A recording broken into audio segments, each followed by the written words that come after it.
basically technology was brought about for the need of it. So the need for better ways to kill each other. That's why the gun was kind of invented.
Excellent conversation with my friend Mark from Australia that he just started randomly when I was standing next to a vending machine.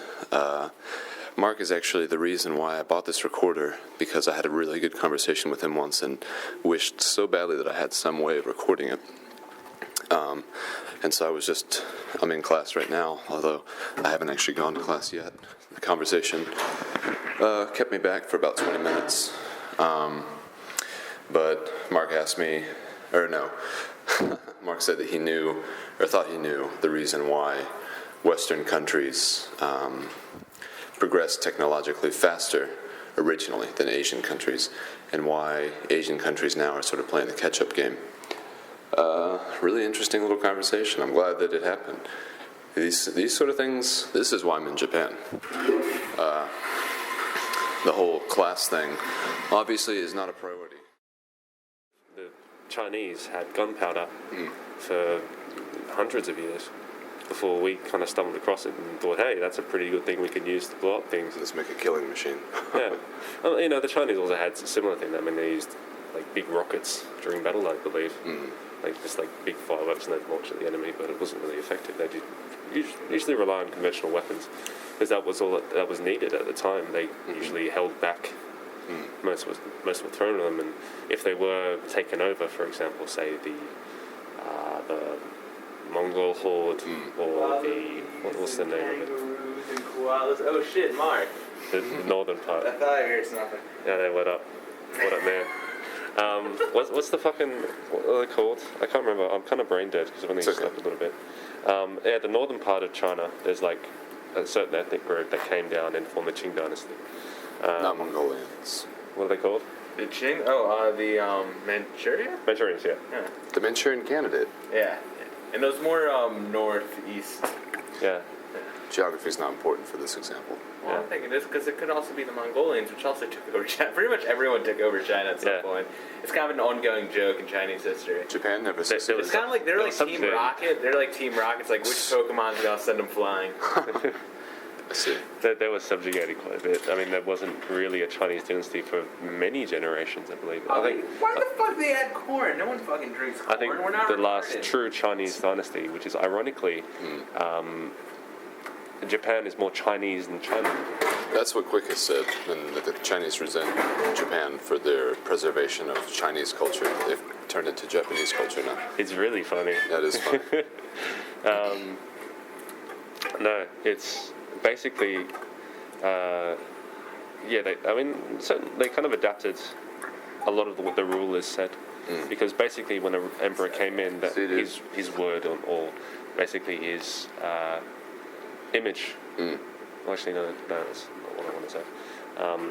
The culture that he brings forth was bestowed onto the people, and they kind of adapted to it because he's the emperor. Right. And certainly the older generation, like the first generations with the new kind of line, would go, well, fuck it, that's not my culture. I don't really give a shit. Right. They try and they wouldn't really take to it as much, but the younger generations, not knowing anything else, would take to it and eventually adopt it. So I'm certain that China has like a fundamental Chinese base based on ancient times, much like Western is and stuff. Right. But they don't resemble the traditional Han. Values and things like that. The sort of way of life that the Han was. Yeah, or at least the traditions. Now, in modern like Chinese life, even though China claims I think maybe 91% of the population is Han, the way of life is much different. It's much more modernized. It's more so the tradition that is vastly different. And yes, I agree with kind of Quick that he's not there. Yeah, it's interesting to point to a person who's not there, but I see. Yeah. Body language. He did occupy this space at a time. Anyway. Yeah. Yes. I agree with him. Yeah. Because it's more. I mean, Japan kind of was segregated from. Well, we're not as well connected with China. Because of being an island. Like, for not as well connected as, like, Korea or some country that's actually landlocked. So, and Japan being a very kind of adaptive nation. Yeah. When they see an innovation that they can use, which is kind of funny. If you can, I mean, the common opinion of Japan, and this is a side note, is that they're not willing to change, but history dictates otherwise. I guess that's true. I guess maybe what they do is they latch on to something and they don't change for a while, but that change is inevitable. They need a catalyst. Yeah, they need a catalyst. I was reading a book, actually. It was written by several authors, I think maybe over 25. Wow. Short stories. I think you told me about this book then. It's rather good. Yeah. I'll give it to you after I finished it. I really haven't been reading it. I should read. I might be able to find the PDF. Yeah, you probably could. It's pretty well known. It's called Reimagining Japan. It's basically... Yeah, you've told me about this then. Yeah, they all kind of point out that Japan needs to change, and many people are saying since history kind of shows that they are willing to change, if the need is great and it's beneficial for their people, they need a catalyst for that. Right. It's subtle change, like sudden kind of opposite change, polar change, contrasting change. Sort of like the paradigm shift, just all of a sudden just needs, like, for example, in the 1950s it was the bombing of Hiroshima and Nagasaki that forced the big change in the country. Yeah. Not to mention the whole like gunboat guy coming in is like, I've got this much technology, I can probably blast you to smithereens if you try anything. The Japanese went, well, fuck it, we got to advance. So they kind of just threw out their old traditional type values and went straight into the Meiji Restoration. Right. You know, because the need for it was so great. And that's kind of what I'll relate back to my original point in terms of technological advancement and why Westerners advanced more. The need was so much greater, and that's why Japan advanced, because the need was there. Survival. I see. You know, I like to relate a lot of like human-based concepts such as, or not really concepts, I can't think of the correct word, the concept gets through. So the kanji. Yes, on the kanji. So kind of like political systems too. I was giving you a good bit about a thought. If you kind of have a basic understanding of human behavior and what fundamentally drives a person, such as the need for survival, as its base, you can really easily understand political behavior. It's all about survival and getting along at the same time. Yeah, and it's not so much. Don't just limit it to survival of a person. Survival of, say, the most familiar to you, such as an us v them mentality. If you kind of say like a rule of Italy, right? This is just an example. As a politician, they'll think kind of as Italy as an extension of them if their ideals in the right place. So naturally, they'll think of Italy when they commit policy, and not so much the rest of the world, unless they're so closely tied. That it's beneficiary to think of both themselves and the world. Yeah. I have two questions before I forget. One, back to your main point. So do you think that Asian countries, China, before the Western industrial revolution that boosted us way up in the ladder of technology, was the rest of the world kind of at a plateau? And two, like for instance would China have stayed, had every country been an island, would they have likely stayed at the level they were before their interaction with the white men? And the second question is, it sounds like what you're saying is that in order for there always to be continual innovation, there always has to be a struggle struggle breeds innovation. Necessity is the mother of invention, I think Benjamin Franklin said. Something like that. And basically, so the impetus, unless it's a tie-in situation, people will stay lazy or not create. Yeah, I guess.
inventing something unless you have the natural genius and motivation for it. There's a lot of work. You know, it's the same with writing a novel or doing anything new. Right. Say, for example, you want to become a Pokemon master, right? I do. Yeah. You don't know shit about Pokemon, right? Right. We're going out there, you know, buying your Pokeballs, learning about Pokemon. Probably your first time you want to throw a Pokeball, right? It's tough as shit because you don't know what the hell you're doing. Right. It goes against what your instinct in your body is saying. I don't like this. What is this doing for me? It's only until you kind of overturn that by the need for survival, just necessity, the need for improvements and betterments and health and state, which kind of relates back to survival. Right, it does, yeah. It sort of makes, Maslow's hierarchy of need? You do? I do. So it's sort of like playing on that. It's like once you achieve that comfortable foundation, then you can start to sort of build up towards self-realization, invention, creation, creativity, love, things like that. Technology is kind of like man-made evolution. Yeah, very tangible. Like, yeah, I think that's a good metaphor for it. So, evolution incarnate. Yeah. So, yeah, it's more so. Actually, so I'm kind of brain dead. Can you kind of go one question by one question? Oh, yeah. Well, instead, let's imagine for a minute how funny it would be to see all the generations of iPad in the famous, like, ascent of man formation. So, like, you see them all, like, gradually changing over time, and then you have the one that's most current with, like, the iPod Touch with, like, internet capability, and that's funny. Technology, I think, what you just said, I think is a very good point. Yeah. Truth be told, the second question I asked you was not really a question so much as a summation and a statement. So the first question was sort of like, since the Chinese had things like gunpowder for hundreds of years before the white man put it to weaponry, I don't know anything about Asian history, but was China sort of plateaued, do you think, in their R&D, so to speak, where they culturally, had they reached sort of a impasse, growth-wise? I'm really kind of viewing China from, us kind of mediumly makes no bloody sense. A slight, not as well educated as it should be. Sort of just speculative. Yes. I mean, I know generally about Chinese history. I don't know the details. I'm just terrible at details, as you can probably tell. Well, it's also like it's not natural in a Western education to learn much about Asian history, Chinese even though it's such an important country now. A couple more years, maybe we'll learn. Yeah, I mean, still China's a weak country, and that's this is another topic. But yes, to go back to your question. Yes. I guess. I mean, China. That's a good answer. China was, I guess, the strongest country there was at the time. Although it was ravaged by several warlords.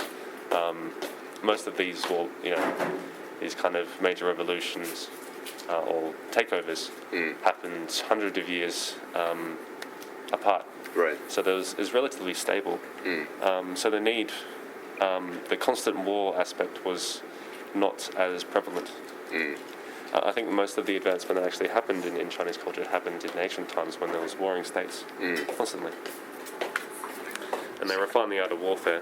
And I believe that actually was the time when Sun Tzu wrote his famous book. The Art of War? Yes. Oh, I think it was a Han general. I'm guessing. Yeah. But yes. And I guess they didn't really refine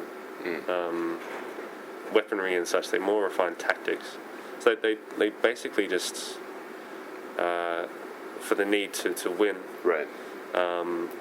I guess they kind of also focused on technology, but maybe because the necessary kind of catalyst or event didn't happen for people kind of to focus, if we go down this path, this would be a much better way of actually making us more superior in terms of warfare and civic trade and influence. That didn't happen, so they just refined tactics and thinking.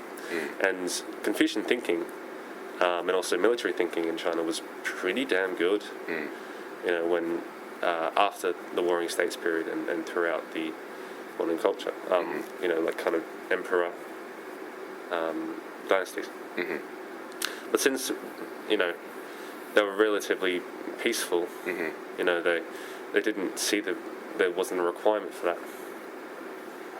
So I guess that you could kind of say they plateaued in you know, relative to Western countries. Right. Well, constantly at war. True. Yeah. But no, also a lot of, much like evolution, if I have a basic understanding of evolution theory, but more so a lot of the evolution actually comes by chance. Right. So Blind chance. Right. yeah. So for example, a certain lizard would be born with a characteristic that better allows him to gather food, or find a mate, or something like that. Right.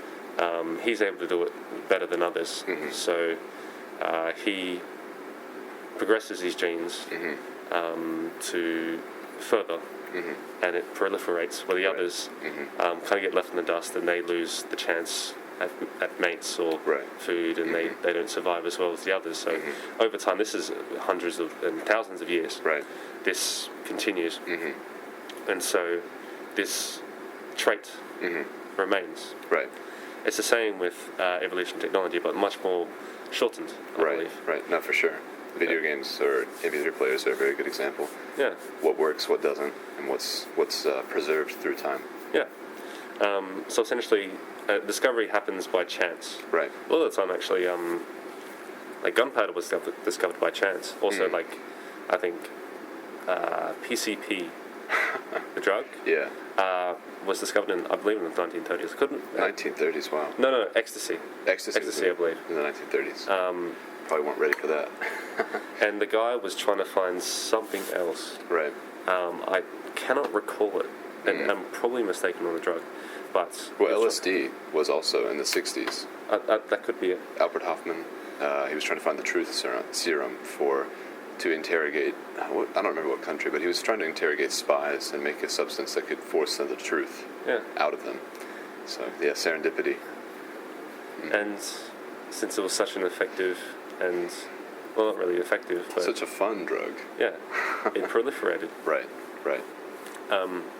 So that's why it remains now. It's the same with others. It just happens by chance, and if it's better than the current thing, it remains. If it has some intrinsic value, I guess. Yeah. It remains. So that's... I kind of like to look at, you know, systems that are typically viewed in the kind of very...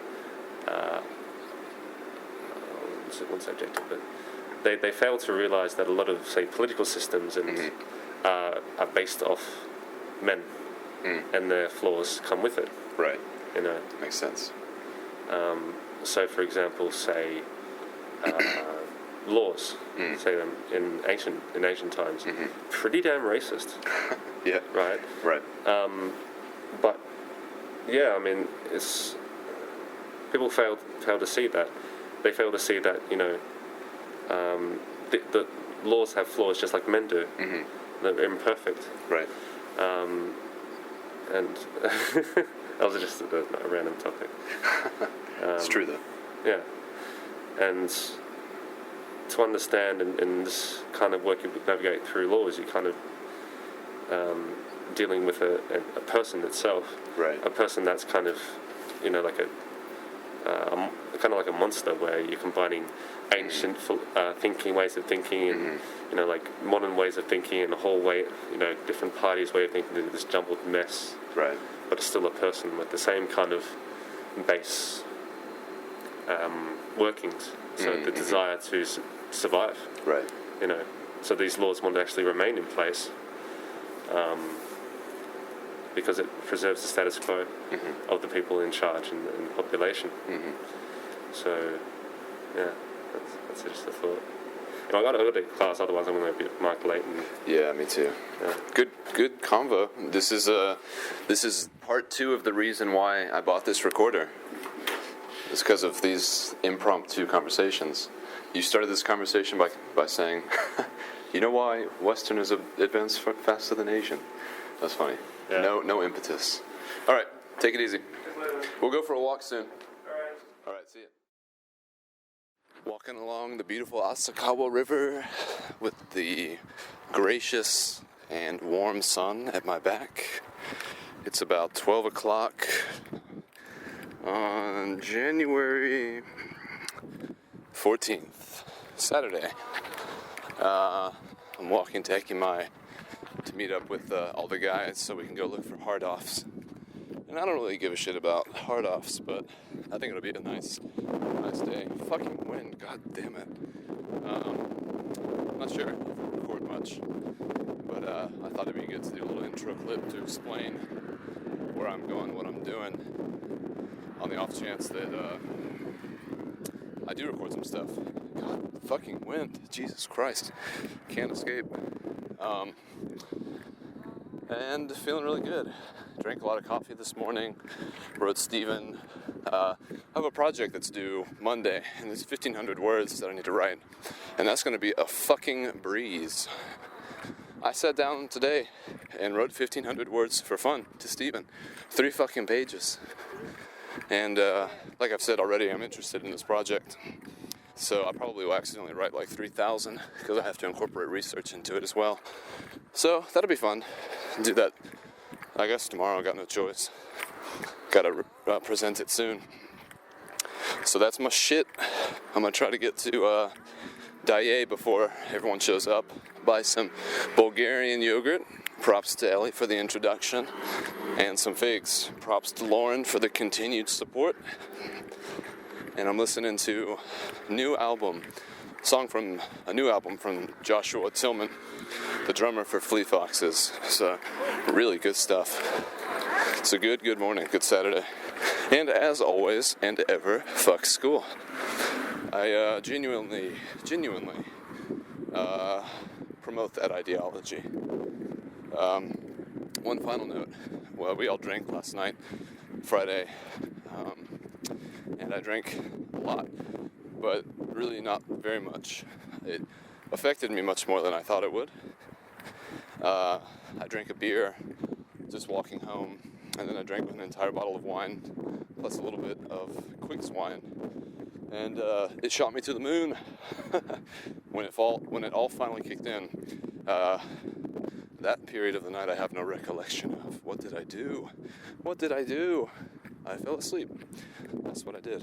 I went to my room in all of my clothes and covered myself and started watching Peep Show, and very shortly thereafter fell asleep.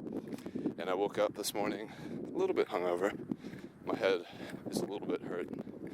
Choto atama ga itai. But that's okay.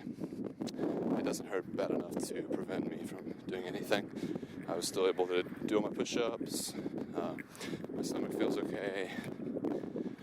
I was able to write a cool email to Steve. So overall, unaffected by this baby hangover. And it's kind of nice, whatever. It's a fun night, and fun nights have prices to pay, right? There's no such thing as a free lunch. So even when it comes to having a fun time, you got to pay for it somehow. And I'm paying for it. I'd say my payment is proportional to the amount that I drank. And I wish I knew what time I went to sleep. I have no idea. Probably very early. I woke up at 6 o'clock this morning, just 100% awake, just eyes open, completely aware of everything. It's like as if I had only just closed my eyes, drunk, and woken up just a moment later, sober. And I kind of just laid there for 2 hours, not really sleepy. I drifted in and out. Actually, I had a dream. Now that I remember it, Brittany was fat, like a fat lady, which I think was because I watched an episode of Peep Show where there was like an attractive sister and then a fat sister, and so I had a dream that Brittany was fat. It was a weird dream. I don't really remember it except for that noteworthy fact. People running across the street. And so I just laid there till 8, and around 8 o'clock I got out of bed and just went straight to the showers and started my day from there. So I greeted Taylor in the shower, which was funny because we were both naked in the shower, separated, but talking about Pokemon from across the way. And that was definitely a first. Talking to a naked man about childhood pleasure. Interesting. So it's windy, so it's probably fucking up the audio, so we'll go ahead and get back to the music. And any clips that follow from today should be a joy. Lord knows they'll be a pleasure to record. And that's it. That's all I got. That's all I got, y'all. Oh, here's a thingy. Well, fuck that thing. Well, I don't know. Anyway, I'm gonna figure out if I should say fuck this thing or not. Oh, talk to you later. Bye.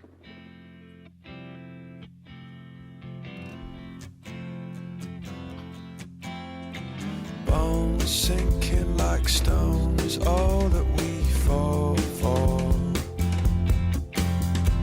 Homes, places we've grown, all of us are done for. And we live in a beautiful world. Yeah, we do, yeah, we do. We live in a beautiful world. Bones sinking like stones, all that we fall for. And homes, places we've grown, all of us are done for. And we live in a beautiful world. Yeah, we do, yeah, we do. We live in a beautiful world. And we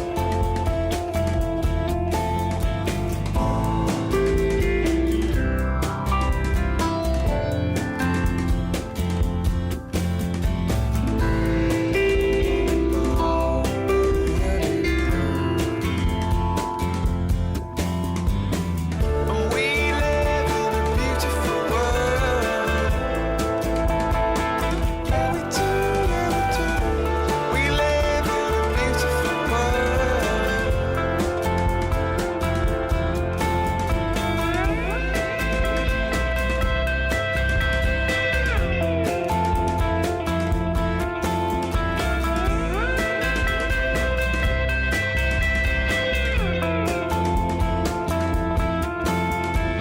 Oh, all that I know, there's nothing here to run from. 'Cause yeah, everybody here's got somebody to lean on. I'm in the Hachioji train station, waiting for everybody to show up. It's very loud and disorganized and chaotic in here. Quick and Taylor have already shown up. They're both inside of a little convenience store right now, getting some num-nums for later. God damn, these people are crazy. No regard for, like, the presence of others. It's very strange. They bump into you. They don't say anything. It's sort of, I guess, where the politeness breaks down. It's weird. They have a very, very strict in-group, out-group kind of consideration for others that's built into the language and definitely built into the way they think and the way they see things. And Japanese people just overall are very fucking stupid. And oh, hey, Alex. They're weak. They had to go to 7-Eleven and the bank. Really? Yeah. 7-Eleven for the bank or 7-Eleven and the bank? And the bank. They wanted food? Fred went to 7-Eleven for something, and Stephanie went to the bank. Oh, Stephanie's coming? Yeah. Wow, okay. And we're waiting for Taylor to Taylor's here. arrive. Oh, he is? Yeah, he's over in there. He's in New Days. Newsday. New Days. Taylor said News Days. These are some of the whitest hips I've ever seen in my Where's the other pieces of shit at? Right, to my right. Where's the other piece Whitest of shit? hips? Yeah. Is that a guy? No, that's a girl. Seen in Japan or just seen ever? Your entire Ever. life? Really? Yeah. I want to see these from the front. I'm not interested in chasing my prey. I want her to stand still. Oh, she's teasing me. Every time I... Oh, she... she is teasing me. Where's Oh, the well. other kid? They were weak. They had to go to the bank and stuff. They were weak. Well, pieces of fucking shit. They should go fuck themselves. Yeah, I mean, I'll just go to New Days. You gonna go New Days? So what are we doing here, Taylor? We're going to buy really cheap shit, game related, Tamagotchi related, Digivice related. We're nerds. Who gives a shit? Who gives a shit? We're in Japan. This is Yeah. the land of nerds. I mean, shit, if like a 50-year-old Kaishain salaryman can be like dicking around on his DS, why can't I have a Mothra Tamagotchi? I think that's an excellent point. Quick, what do you hope to do today? I don't know. Good point. Let's have a look. Let's have a look. Interesting. Let's have a look. See. Did you ride your bike? I need a new pair of earphones. I got these hard off. Excellent headphones. Would you like to listen? See how they sound? No, I need those in-ear. Oh, you like the in-ear ones, the sexy ones. No, I'm another one who likes outer ear. I enjoy my outer ear headphones. Like these, not like those. Not like these. Well, I mean, these aren't that bad. I do kind of like them when they're half like this, half wrap around the ear, so they don't fall out and I'm jerking it. But I mean, the ones that kind of dig in like 4 inches into your head, I'm not a big fan of those. Yeah. That actually like destroy your eardrum, puncture your eardrum. That's always good. Does your body repair your eardrum if it gets punctured, or is that just end of the game for you? Maybe end of the game. That's why I say if God created humans, he done fucked up. God done fucked up. With like teeth and the fact that if I like step on a little baby splinter, I'm in pain for like 9 hours. Maybe you should get a doctor's appointment, because I don't think you're supposed to be in pain for 9 hours. You know what? This happens. I mean, I don't have tweezers. You have to find tweezers to get that shit. True.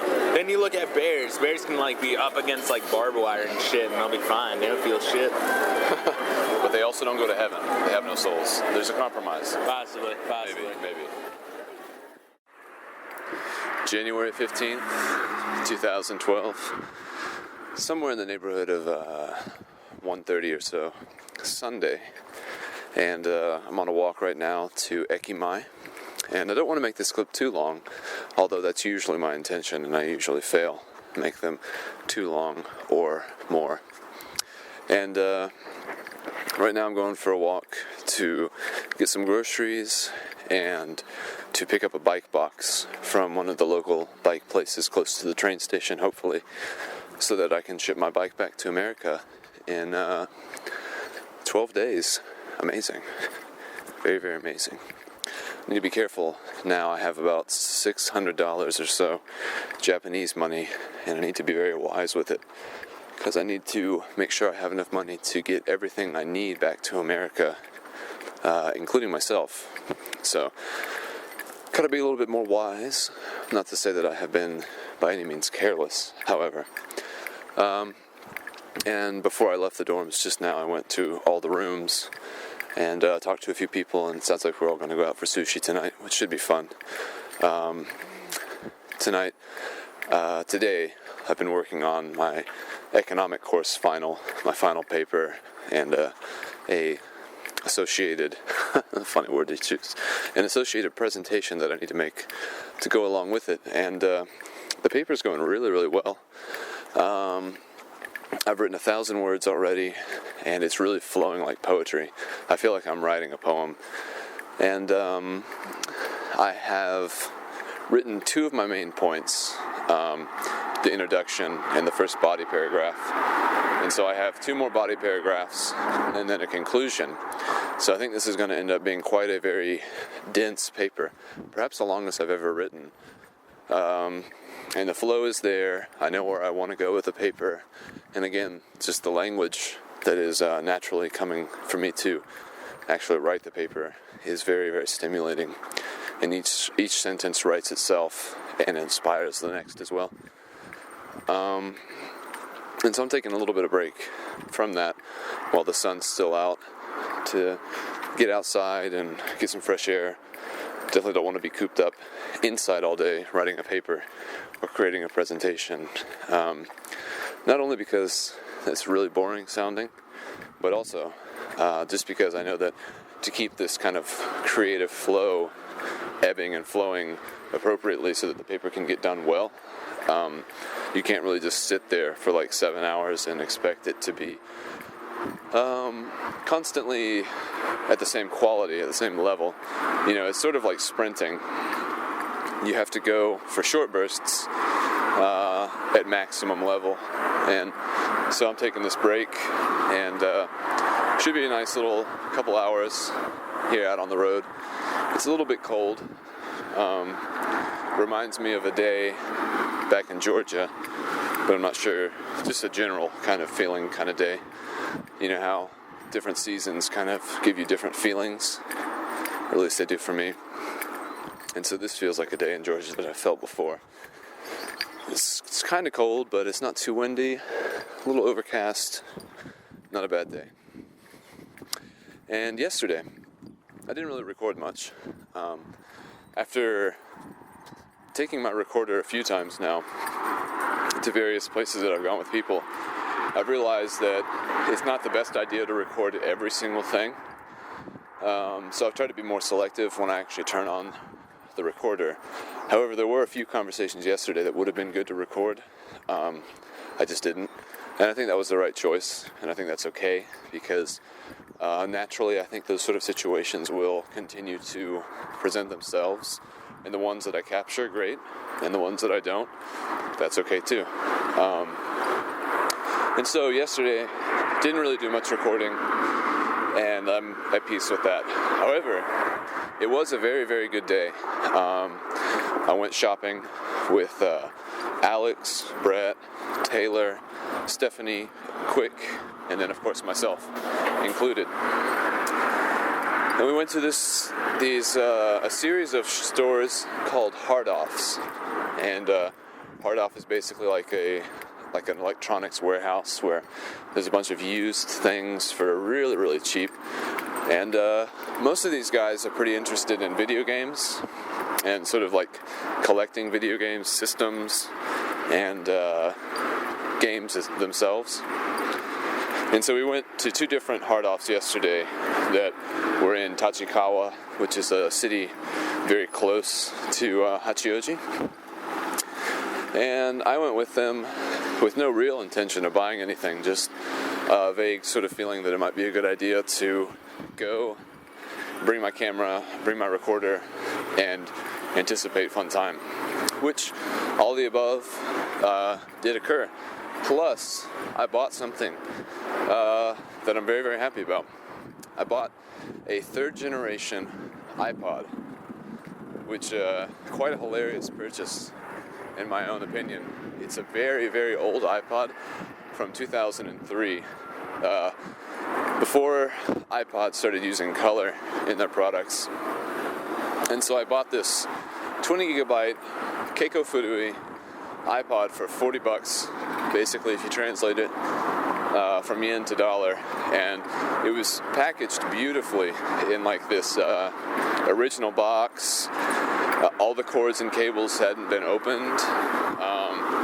It came with a dock, USB, headphones, a remote control. Just like the works, you know. Had a little carrying case with a bag. It was incredible for $40. Great, great purchase. And now I have the ability to actually carry around 98% of my music library with me all the time. And I'm so excited about that. So excited. In fact, it was sort of a toss-up this morning about whether or not I wanted to record or listen to music first. But as soon as I stepped out, I thought it'd be good just to kind of catch up with what's happened recently, and then just pop my headphones on, which I also bought at a Hard Off in Hachioji. Really good, like earphones, like over the ear kind of headphones, like big ones. Great sound quality. Last night, as a matter of fact, laying in bed, I wasn't very sleepy, so I put my headphones on and just put my new MP3 player, my new iPod, on shuffle, and just sat there and like listened to music for an hour. Fell asleep, woke up at around 3, turned it off, put it in its little dock, and went back to sleep very satisfied. One of my happiest purchases here, no doubt. And on top of everything else, it was a really good day with all those people. It's amazing how if you're just a little open-minded and comfortable with yourself enough to, be willing to have fun, despite the company that you're with, any time can turn into a good time. And yesterday was a good example of that truth. All these people, before I came to Japan, I knew some of them, Alex, Stephanie, and Brett. And I wouldn't really say that we'd get along, or that we would get on all that well, I think we would be civil, of course, but it's amazing, with all these people. We've just gone beyond, acquaintances and just civility, and actually become real friends. And I don't know, it's the strata here in Japan with all these people from all these different countries. Like, there's no real clickiness to any of the people. I don't feel like I'd feel just as comfortable in one group as I would another, and I spend time with so many different types of people. It's really cool. It really makes me happy. It gives me a lot of faith in myself and a lot of faith in people in general. I just think it's an overall good thing. And so that basically wraps up the last 2 days and brings me back to where I am now, which is perhaps, I don't know, a few hundred meters away from Asakawa, which I'll soon be traversing. And now that I think about it, I wonder, well, I probably won't go to Vanilla. I want to go to Vanilla one more time before I go back to America. Like that place, that cafe. Good vibes. And I'm really hoping that the box situation here in a second works out well. I'm going to offer to actually buy a box in the hopes that my generous offer to buy something that is more or less trash will be rewarded by it being given to me for free. But if that is not the case, I am willing to buy a box. And once I get that box, that'll put my mind at ease to a degree with all of the shit that I have to do in order to get ready to go back to the States, which is semi-overwhelming. I have about 12 days left, as I said already, and there's a bunch of procedures and stuff that I have to do before I leave. And perhaps these procedures and everything would seem a little less daunting if they weren't all written in Japanese, because I have about 6 or so pieces of paper that I apparently need to fill out, which is bad on 2 parts. One, I think it's very strange this day and age to still be doing things on paper. It seems wasteful and very backwards. And 2, I can't read any of it because it's all in very natural Japanese, so there's tons of kanji, and it would take me at least these next 12 days to translate it all. And I've got other stuff on my plate, so I'm really just worried that if I neglect to fill something out, I'll end up getting stuck here, which I don't think is a real possibility, but it feels like a real fear, So getting the bike box, it'll be taking care of at least one thing that I know I have control of, getting my bike back, and I'll be able to cross that off the list of things that I need to do. And, geez, is that about it? I think so. One more little anecdote, now that I think about it. Friday night, I don't think I recorded anything about this. Friday night, we had all decided that we would just kind of drink a little bit, just to kind of celebrate close to the year-end semester, time of year. Repetitive and redundant as hell. So we had this party like at 9 o'clock. It's called a yakiniku, which just means like grilled meat. And so everyone did that. I had already eaten, but I was really looking forward to drinking. And so I had bought a bottle of wine and a beer. Now that I say this, did I already talk about this? It doesn't matter. Anyway, I drank the beer on the way back from the store, and then I drank the bottle of wine, and then I drank more wine.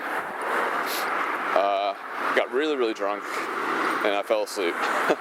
And now that I say that, I remember that I've already said that. But when I said that the first time, I was a little bit hungover. So I guess the memory still hadn't really sealed. So apologies for that. So now I realize I have talked about everything that's on my plate. I'm going to go on ahead now and get to the music, the part that I'm really looking forward to, and enjoy the rest of this walk, this time outside, this time by myself to recharge my mind, and then get back to writing my report. Hope all is well. I hope everyone's pursuits are equally challenging and rewarding, because there's definitely nothing worth doing is easy, ever. Take care. It's interesting right now as I'm walking to the second bike store that I know of where I might be able to get a box. The first one I went to, something might have got lost in translation, or maybe some sort of a cultural misunderstanding, but I'm pretty sure that this guy was being an asshole, and a pretty colossal one at that. Just not being very accommodating for whatever reason. And anyway, he had a bunch of boxes, but said that I couldn't have them until Friday. I'm not really sure why. Communication breaks down at certain points when you're speaking in a language that you're not very familiar with, so I'm not really sure why it wasn't okay to take one now, but regardless, I don't have a box yet, so I'm going to another store where I can hopefully get one. And I was sitting in Dae in the basement eating a snack real quick, some Greek yogurt, dates, some tea, and figs. And I was thinking how strange it is. I feel like my life in Japan is about to end, like there's actually a very real death about to happen, because like I'm having to settle debts and prepare my estate, more or less, try to have to make everything okay. Basically trying to make it as if I were never here, so that the people who come next can start with a fresh slate, and I guess so that everything at Soka University can be square and more or less back to zero. Because there's the girl, the tickets that I got for free to go by bus to Kyoto over summer vacation, someone else had paid for them, a girl named Rimya, who I work with at English Forum. And when I heard that she had already paid for them and was therefore out about $50 or so because she wasn't going to be able to go on the trip, I thought that kind of sucked, and since I was so happy about being given this opportunity, I got in touch with her and said that I would pay her back for however much she paid for the actual tickets. And oh wow, they have a fucking ton of boxes. That's awesome. Cool, I'm definitely going to get one of those. I just walked around to the back, and now I'm going to walk in and talk to them and get one of those boxes. I know this bike stores, I know the people who work here much better. They're much nicer. And one of the younger men who works here is semi-fluent in English. And so if he's here, that'll make everything much easier. And the main owners are older and sweet people, not like that fucking asshole at the other place. Anyway, so I am going to pay back Rimya 4,700 yen to reimburse her for what she paid for the ticket, which, is a small price to pay for how awesome that trip was. And considering I originally was given to it for free, I don't really feel like I'm at a loss. But, settling those kind of debts and just getting everything in order, it's like if you were to die and knew when you were going to die, so you had like a certain amount of time where you could actually get all of your stuff together before you head out. It's a very real metaphor to sort of visualize what it's like right now. And so, without further ado, I'm going to walk in and try to take one of these boxes back. It'll be funny. I'll grab this box and then walk like 4 kilometers, like close to 3 miles back to the dorms with this clunky cardboard box and all these groceries that I just bought. Just another day in the life, I guess. So, Yes, that's it. Yokata is what the Japanese say when something good has happened. And that is for real my sentiment right now. I just got a bike box, so that's a big relief. I know my bike will be able to get back to the States now. That makes me happy. Nice little conversation with these people who I do have a pretty good little running relationship with. The guy who speaks English happened to be there, which made everything extremely easy. And talked to him a little bit about going to Kyoto and the Kansai area during winter break. Nice little refresher after being so off-put by that stupid asshole at the other place. And now I get to walk home with this awkward box. So that's cool. I like that. It's a small price to pay for things to start getting in order. And so I need to get back to my report so that I can go out and eat sushi tonight with friends and drink beer. Duh. That's the fun time. That's what you do for fun. And so that's what I'm going to do. Bye.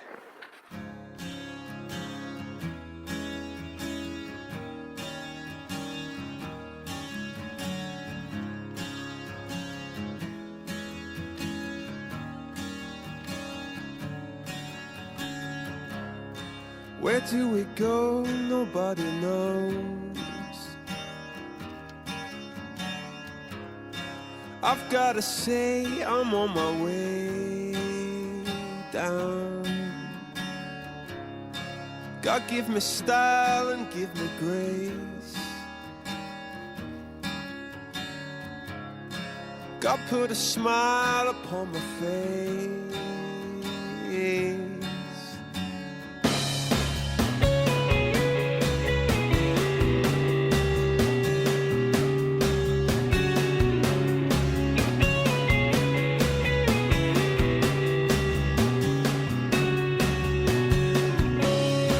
Where do we go to draw the line? I've gotta say I wasted all your time, honey, honey. Where do I go to fall from grace? God put a smile upon your face, yeah. Now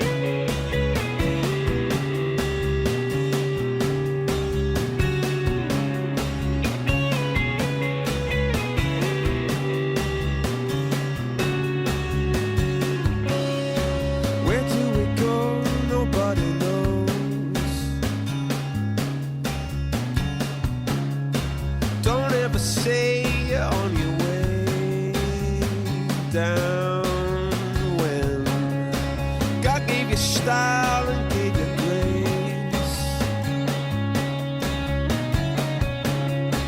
and put a smile upon your face.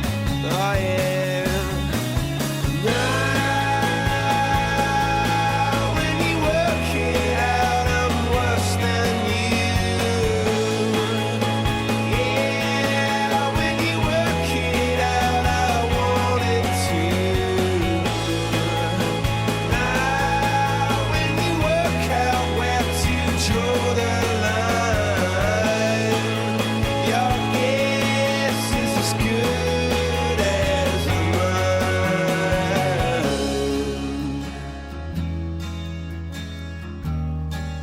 It's as good as mine. It's as good as mine.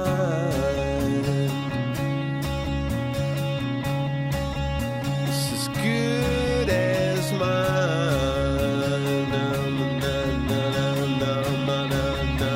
As good as mine.